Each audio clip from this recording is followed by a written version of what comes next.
Judges chapter 6. And the children of Israel did evil in the sight of the Lord, and the Lord delivered them into the hand of Midian 7 years.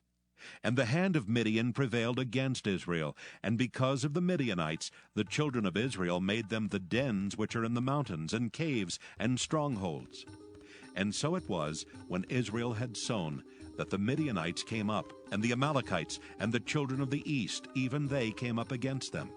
And they encamped against them, and destroyed the increase of the earth, till thou come unto Gaza, and left no sustenance for Israel, neither sheep, nor ox, nor ass. For they came up with their cattle and their tents, and they came as grasshoppers for multitude, for both they and their camels were without number, and they entered into the land to destroy it. And Israel was greatly impoverished because of the Midianites, and the children of Israel cried unto the Lord.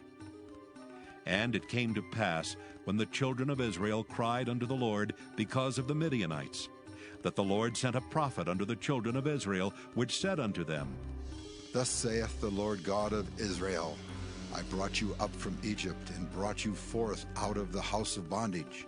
And I delivered you out of the hand of the Egyptians, and out of the hand of all that oppressed you, and drave them out from before you, and gave you their land.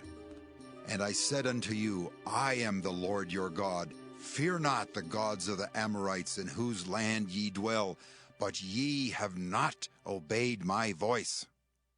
And there came an angel of the Lord, and sat under an oak which was in Ophrah, that pertained unto Joash the Abiezrite, and his son Gideon threshed wheat by the winepress, to hide it from the Midianites.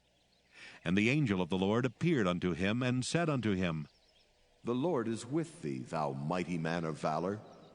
And Gideon said unto him, O my Lord, if the Lord be with us, why then is all this befallen us? And where be all his miracles which our fathers told us of, saying, Did not the Lord bring us up from Egypt? But now the Lord has forsaken us, and delivered us into the hands of the Midianites. And the Lord looked upon him, and said, Go in this thy might, and thou shalt save Israel from the hand of the Midianites.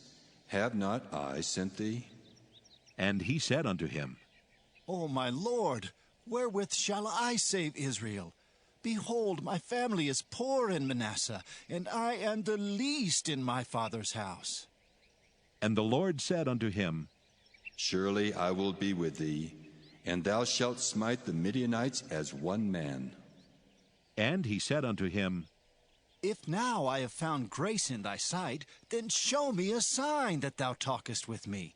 Depart not hence, I pray thee, until I come unto thee, and bring forth my present, and set it before thee. And he said, I will tarry until thou come again. And Gideon went in and made ready a kid and unleavened cakes of an ephah of flour. The flesh he put in a basket, and he put the broth in a pot, and brought it out unto him under the oak, and presented it. And the angel of God said unto him, Take the flesh and the unleavened cakes, and lay them upon this rock, and pour out the broth. And he did so.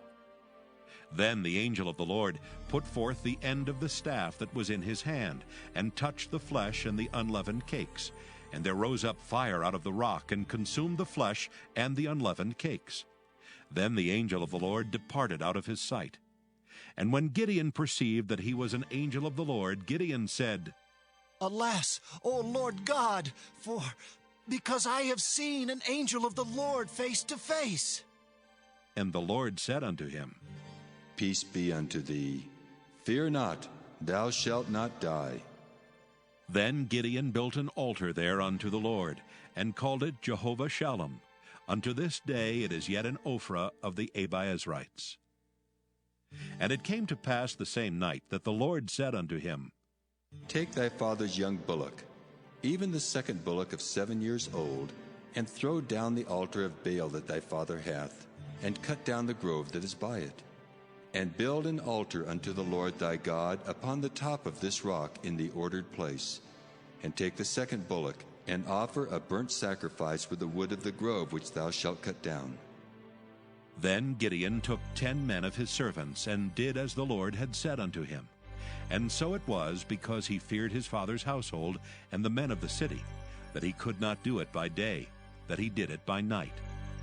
And when the men of the city arose early in the morning, behold, the altar of Baal was cast down, and the grove was cut down that was by it, and the second bullock was offered upon the altar that was built. And they said unto one another, Who hath done this thing? And when they inquired and asked, they said, Gideon the son of Joash hath done this thing.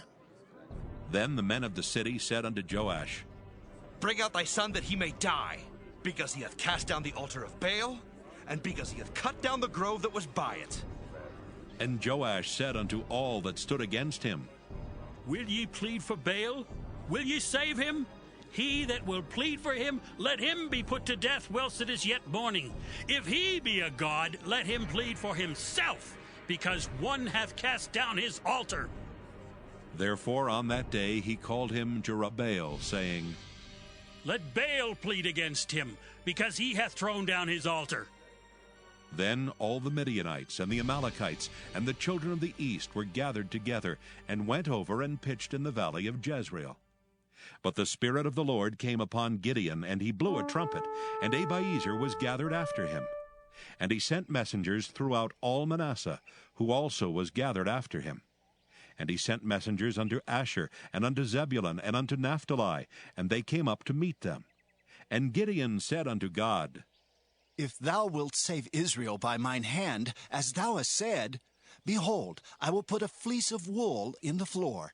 And if the dew be on the fleece only, and it be dry upon all the earth beside, then shall I know that thou wilt save Israel by mine hand, as thou hast said. And it was so. For he rose up early on the morrow, and thrust the fleece together, and wringed the dew out of the fleece, a bowl full of water. And Gideon said unto God, Let not thine anger be hot against me, and I will speak but this once. Let me prove, I pray thee, but this once with the fleece. Let it now be dry only upon the fleece, and upon all the ground let there be dew. And God did so that night, for it was dry upon the fleece only, and there was dew on all the ground. Then took they him, and led him, and brought him into the high priest's house, and Peter followed afar off. And when they had kindled a fire in the midst of the hall, and were set down together, Peter sat down among them. But a certain maid beheld him as he sat by the fire, and earnestly looked upon him, and said, This man was also with him. And he denied him, saying, Woman, I know him not. And after a little while another saw him, and said, Thou art also of them. And Peter said, Man, I am not. And about the space of 1 hour after, another confidently affirmed, saying, Of a truth, this fellow also was with him, for he is a Galilean. And Peter said, Man, I know not what thou sayest. And immediately, while he yet spake, the cock crew. And the Lord turned and looked upon Peter. And Peter remembered the word of the Lord, how he had said unto him, Before the cock crow thou shalt deny me thrice. And Peter went out and wept bitterly. And the men that held Jesus mocked him and smote him. And when they had blindfolded him, they struck him on the face, and asked him, saying, Prophesy, who is it that smote thee? And many other things blasphemously spake they against him. And as soon as it was day, the elders of the people and the chief priests and the scribes came together, and led him into their council, saying, Art thou the Christ? Tell us.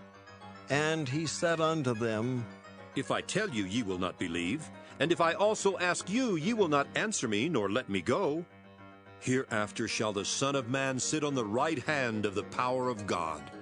Then said they all, Art thou then the Son of God? And he said unto them, Ye say that I am. And they said, What need we any further witnesses? For we ourselves have heard of his own mouth. Luke 23. And the whole multitude of them arose, and led him unto Pilate. And they began to accuse him, saying, We found this fellow perverting the nation, and forbidding to give tribute to Caesar, saying that he himself is Christ, a king. And Pilate asked him, saying, Art thou the king of the Jews? And he answered him and said, Thou sayest it. Then said Pilate to the chief priests and to the people, I find no fault in this man. And they were the more fierce, saying, He stirreth up the people, teaching throughout all Jewry, beginning from Galilee to this place. When Pilate heard of Galilee, he asked whether the man were a Galilean. And as soon as he knew that he belonged unto Herod's jurisdiction, he sent him to Herod, who himself also was at Jerusalem at that time. And when Herod saw Jesus, he was exceeding glad, for he was desirous to see him of a long season, because he had heard many things of him, and he hoped to have seen some miracle done by him. Then he questioned with him in many words, but he answered him nothing. And the chief priests and scribes stood and vehemently accused him. And Herod, with his men of war, set him at naught, and mocked him, and arrayed him in a gorgeous robe, and sent him again to Pilate. And the same day Pilate and Herod were made friends together, for before they were at enmity between themselves. Proverbs chapter 26. As snow in summer, and as rain in harvest, so honor is not seemly for a fool. As the bird by wandering, as the swallow by flying, so the curse causeless shall not come. A whip for the horse, a bridle for the ass, and a rod for the fool's back. Answer not a fool according to his folly, lest thou also be like unto him. Answer a fool according to his folly, lest he be wise in his own conceit. He that sendeth a message by the hand of a fool cutteth off the feet, and drinketh damage. The legs of the lame are not equal, so is a parable in the mouth of fools. As he that bindeth a stone in a sling, so is he that giveth honor to a fool. As a thorn goeth up into the hand of a drunkard, so is a parable in the mouth of fools. The great God that formed all things both rewardeth the fool and rewardeth transgressors. As a dog returneth to his vomit, so a fool returneth to his folly. Seest thou a man wise in his own conceit? There is more hope of a fool than of him. The slothful man saith, There is a lion in the way, a lion is in the streets. As the door turneth upon his hinges, so doth the slothful upon his bed. The slothful hideth his hand in his bosom. It grieveth him to bring it again to his mouth. The sluggard is wiser in his own conceit than 7 men that can render a reason. He that passeth by, and meddleth with strife belonging not to him, is like one that taketh a dog by the ears. As a madman who casteth firebrands, arrows, and death, so is the man that deceiveth his neighbor, and saith, Am not I in sport? Where no wood is, there the fire goeth out. So where there is no talebearer, the strife ceaseth. As coals are to burning coals, and wood to fire, so is a contentious man to kindle strife. The words of a talebearer are as wounds, and they go down into the innermost parts of the belly. Burning lips and a wicked heart are like a potsherd covered with silver dross. He that hateth dissembleth with his lips, and layeth up deceit within him. When he speaketh fair, believe him not, for there are 7 abominations in his heart, whose hatred is covered by deceit. His wickedness shall be showed before the whole congregation. Whoso diggeth a pit shall fall therein, and he that rolleth a stone, it will return upon him. A lying tongue hateth those that are afflicted by it, and a flattering mouth worketh ruin. Psalm 126, a song of degrees. When the Lord turned again the captivity of Zion, we were like them that dream. Then was our mouth filled with laughter, and our tongue with singing.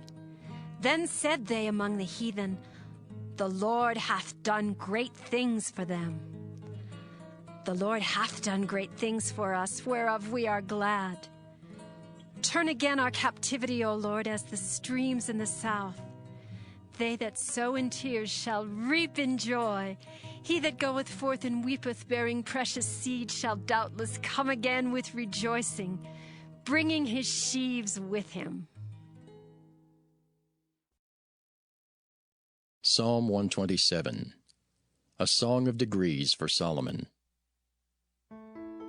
Except the Lord build the house, they labor in vain that build it. Except the Lord keep the city, the watchman waketh but in vain. It is vain for you to rise up early, to sit up late, to eat the bread of sorrows, for so he giveth his beloved sleep. Lo, children are an heritage of the Lord, and the fruit of the womb is his reward. As arrows are in the hand of a mighty man, so are children of the youth. Happy is the man that hath his quiver full of them. They shall not be ashamed, but they shall speak with the enemies in the gate. Psalm 128, a song of degrees. Blessed is every one that feareth the Lord, that walketh in his ways. For thou shalt eat the labor of thine hands. Happy shalt thou be, and it shall be well with thee. Thy wife shall be as a fruitful vine by the sides of thine house, thy children like olive plants round about thy table. Behold, that thus shall the man be blessed that feareth the Lord.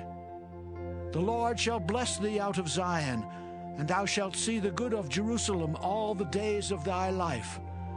Yea, thou shalt see thy children's children, and peace upon Israel. Psalm 129, a song of degrees. Many a time have they afflicted me from my youth. May Israel now say, many a time have they afflicted me from my youth, yet they have not prevailed against me. The plowers plowed upon my back, they made long their furrows. The Lord is righteous. He hath cut asunder the cords of the wicked. Let them all be confounded, and turn back that hate Zion. Let them be as the grass upon the housetops, which withereth afore it groweth up, wherewith the mower filleth not his hand, nor he that bindeth sheaves his bosom. Neither do they which go by say, the blessing of the Lord be upon you. We bless you in the name of the Lord. Psalm 130, a song of degrees. Out of the depths have I cried unto thee, O Lord. Lord, hear my voice. Let thine ears be attentive to the voice of my supplications. If thou, Lord, shouldest mark iniquities, O Lord, who shall stand? But there is forgiveness with thee, that thou mayest be feared. I wait for the Lord. My soul doth wait, and in his word do I hope. My soul waiteth for the Lord more than they that watch for the morning. I say, more than they that watch for the morning. Let Israel hope in the Lord, for with the Lord there is mercy, and with him is plenteous redemption. And he shall redeem Israel from all his iniquities.